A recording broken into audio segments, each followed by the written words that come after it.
फजल बख्श को मिस करने वाली आवाम के लिए एक खुशखबरी है कि शाहमीर तो अपनी बहन सुकैना से मिलने के लिए दोबारा से आ जाएगा फजल बख्श के हुलिये में। जब से शाहमीर पार्टी का चेयरमैन बना है, उसकी जान को खतरा है और उसका बाप उसको एक्स्ट्रा प्रोटोकॉल के साथ ही बाहर भेजता है। लेकिन शाहमीर शिब्रा को और उसके घर वालों को खुश करने के लिए अभी भी कुछ भी कर सकता है। उसको लगता है कि फजल बख्श के हुलिये में तो वो इतने अरसे इस घर में रहता रहा और किसी को पता भी नहीं चला, तो वो फिर से फजल बख्श के हुलिये में पहुंच जाता है अपनी बहन सुकैना से मिलने। लेकिन वहां से वापसी पर कोई उनके पीछे लग जाता है और उनकी गाड़ी पर गोलियों की बरसात शुरू हो जाती है। शिप्रा तो बैक सीट पर होती है और वो सीट के नीचे छुप जाती है, लेकिन एक गोली शाहमीर के लग जाती है और शाहमीर के खून निकलता देख के शिप्रा की तो चीखें निकल जाती हैं, क्योंकि यही तो शिप्रा का डर था और वो शाहमीर को कभी भी पॉलिटिक्स में आने देना नहीं चाहती थी। वो इसी चीज़ से डरती थी कि जिस शख्स ने भी उसकी माँ को कत्ल करवा दिया, कहीं वो शाहमीर के पीछे भी ना पड़ जाए, और बिलाखिर वो ही होके रहता है। इसलिए जब शाहमीर का बाप बीमार होता है और शाहमीर को घर बुलवाता है और डॉक्टर उसको कंप्लीट बेड रेस्ट का मशवरा देता है और उसे कहता है कि आप टेंशन से दूर रहिए, तो शाहमीर अपने बाप को कहता है कि बाबा आप बेफिक्र हो जाएं, कुछ अर्से के लिए पार्टी का हर काम मैं अपने ज़िम्मे लेता हूँ, मैं आपकी तरह ही हर काम करने की कोशिश करूँगा। यहाँ शिब्रा नाराज़ होकर वहाँ से उठ के चली जाती है, लेकिन शिब्रा को समझना चाहिए कि शाहमीर दाऊद अली खान का इकलौता बेटा है।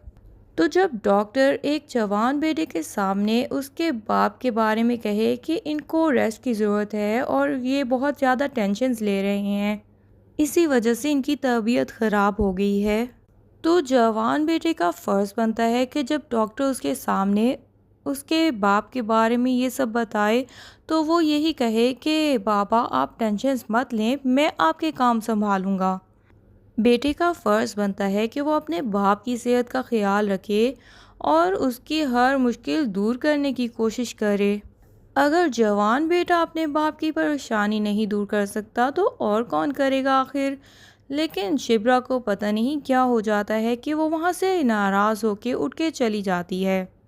आखिर शाहमीर ने शिब्रा से कोई ऐसा वादा तो नहीं किया था कि शिब्रा से शादी के बाद वो इलेक्शन नहीं लड़ेगा या अपने बाप की पार्टी ज्वाइन नहीं करेगा। शिब्रा को मालूम ही होना चाहिए था कि उसकी शादी एक पॉलिटिशियन के बेटे से हो रही है। जब उसका बाप उसको रोक रहा था तब तो उसको कोई मसला नहीं था और उसको शाहमीर में सारी अच्छाइयाँ ही दिखाई दे रही थीं, और तब उसको यही लगता था कि शाहमीर अपने बाप जैसा नहीं बल्कि अपनी माँ के जैसा ही होगा। पर अब जब शाहमीर पॉलिटिक्स ज्वाइन कर लेता है तो शिब्रा बिला वजह ही इतनी बुरी शक्ल बना लेती है उससे। शिब्रा पता नहीं क्यों शादी के बाद से बहुत चेंज हो गई है और वो खुश रहने की बजाय हमेशा जलती रहती है और हर बात पे गुस्सा करती रहती है। उसको हमेशा ही वही प्रोटोकॉल चाहिए जो शामिर शादी से पहले उसको देता था। हालांकि शामिर अभी भी उसकी हर बात मानने की कोशिश करता है, उसको मुख्तलिफ तरीक़ों से खुश रखने की कोशिश करता है, लेकिन शिब्रा को वो सब तो दिखाई ही नहीं देता। वो चाहती है कि शामिर फजल बख्श बन के दोबारा से उसके ऑर्डर्स पर चलता रहे। शामिर पॉलिटिक्स ज्वाइन कर लेने के बाद जब भी किसी पार्टी के बंदे को कॉल पे बात करता है या उसके साथ मीटिंग के लिए जाता है, शिब्रा वहाँ भी उससे नाराज़ हो जाती है। भाई शामिर अगर पॉलिटिक्स ना भी ज्वाइन करता तो कोई ना कोई जॉब तो वो करता ही और उसके लिए वो मसरूफ़ भी होता। अब शिब्रा से बंदा पूछे कि अगर शामिर कोई भी जॉब नहीं करेगा तो क्या तुम उसको कमा के खिलाओगी? जो तुम्हारी यही विश है कि वो 24 घंटे पहले की तरह तुम्हारे आगे पीछे ही घूमता रहे। हालांकि अगर शामिर वाकई ही कोई भी अर्निंग ही ना करे और शिब्रा को अर्निंग करनी पड़ जाए तो भी शिब्रा ही नाराज़ होगी और यही कहेगी कि शामिर तो कोई भी काम नहीं करता और ये एक अमीर बाप की बिगड़ी हुई औलाद है। इसने मुझे धोखा दिया है, ये शादी से पहले तो इतना मेहनती होता था और अब ये बाप के टुकड़ों पे पलना चाहता है और अब मेरी कमाई खाना चाहता है। और फिर प्रेस कॉन्फ्रेंस में भी उसकी बातें मुझे तो बहुत ही अच्छी लगीं। इवन उसने ये भी कहा कि हमारी पार्टी का कोई भी बंदा ना प्रोटोकॉल लेगा और ना ही सरकारी गाड़ी यूज़ करेगा, और जो भी गलतियां हमारी पार्टी में थी उनको आहिस्ता आहिस्ता अब सुधारा जाएगा। लेकिन जब वो प्रेस कॉन्फ्रेंस करके घर आता है तो शिप्रा यहाँ भी उससे नाराज़ हो जाती है, बजाय इसके कि उसको अप्रिशिएट करे कि तुमने बहुत अच्छी प्रेस कॉन्फ्रेंस की।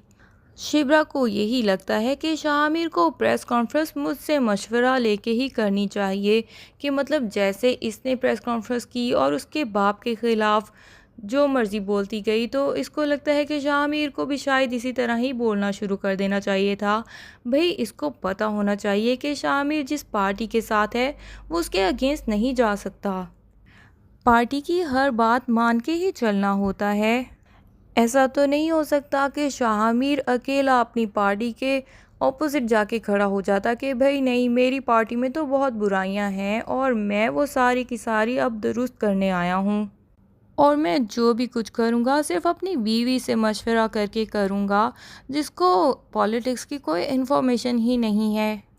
उसकी लाइफ में अगर कुछ है तो सिर्फ असूल हैं और कुछ नहीं।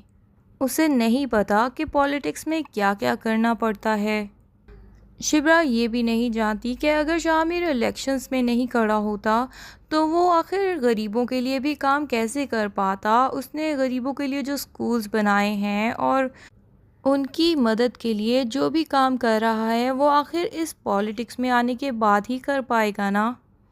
उसको अपनी पार्टी की ज़रूरत होगी, अपने साथियों के साथ मशवरा करना पड़ेगा, कुछ उनकी सुनेगा और फिर कुछ अपनी मनवाएगा, और इस तरह आहिस्ता आहिस्ता करके वो अपनी पार्टी के लोगों को दुरुस्त करेगा, ना कि वो एकदम से खुल्लम खुला अपने बाप के साथ ही मुहाज पे आ जाए और बता दे कि भाई मेरे बाप में ये बुराइयां हैं, मेरी पार्टी में ये बुराइयां हैं, मैं इन सब के ख़िलाफ़ खड़ा हूँ और मैं अब इस पार्टी का चेयरपर्सन हूँ, तो मैं एक एक बंदे को निकाल दूंगा।